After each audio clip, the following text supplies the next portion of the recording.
আপনার না আইলে আমার আসারটা মেরে ফেলাইতো। আল্লাহ বাজাইছে আর পায়ের শিকলের লগে তালা আছে, বাড়ি মারলে তো মাথা ফাইটে যেত। ওকে নিয়ে এইবার 3 বার আমি পাবনা গেছু, তা 6 মাস যাতে না যাতে আবার পাগল হয়ে গেল। আমি এখন কি করবো? আমার একটা বুদ্ধি দেন দিই মাস্টার সাহেব। ওরে বিয়া করে দেন। বিয়া? এটা একটা ভালো বুদ্ধি দিছ। ঠিক আছে, আপনি যান।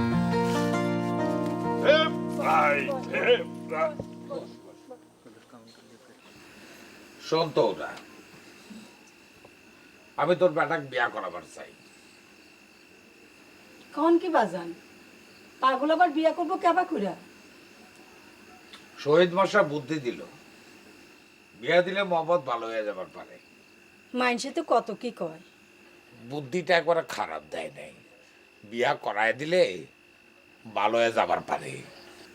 আচ্ছা বাপজান, ওই পাগলের হাতে কেডো কার বেটিক বিয়া দিব? আহা, চেষ্টা করতে দোষ কি? একবার চেষ্টা করে দেই। আপনি ভালো মনে করেন তো দেখেন। তালি পরে আমি শহীদ মাস্টারের খবর দেই।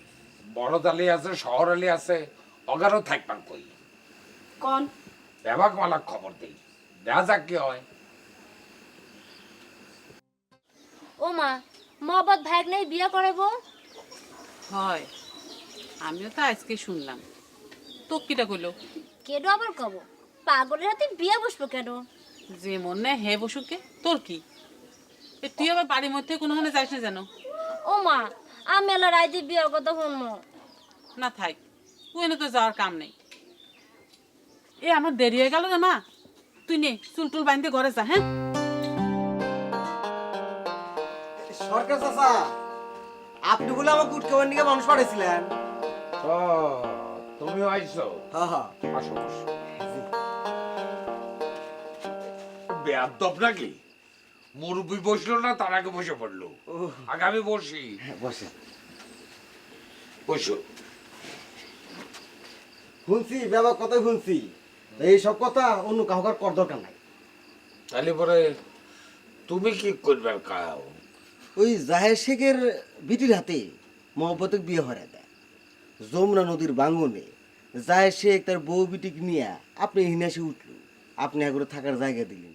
এখন তো এরা আপনারই খায়, আপনারই পেন্দে। যার কি রাজি হবো? রাজে নয়, উপায় আছে নাকি? বিজয় সম্পত্তি সব হারায়া সে তো এখন অসহায় নিঃস্ব। এটাই সুযোগ। আমার মনে হয় আপনি বলি না করে পারবো না। তাছাড়া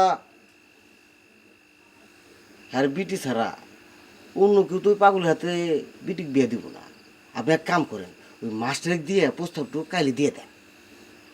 মাস্টার কি রাজি হবো? রাজি হবো না কে? আমি রাজি করাবো। আমি কাল আসার সময় মাস্টারের খাতে করে নিয়ে আসবানে আপনার কাছে। তাহলে পরে তুমি এক কাম করো, মাস্টার আর তুমি দুজনে মিলে যাইতে রাজি করাও। দরকার হলে পরে আমি 10 বিঘা জমি জায়নের নামে লিখে দেবো। তাইলে পরে তোর কোনো চিন্তাই নাই। যাই শেখ তো এই বিয়ে আপনার কাছে ধরা আছে। আমি তাহলে এখন যাই। যাও। আসি। হ্যাঁ, আসসালামু আলাইকুম।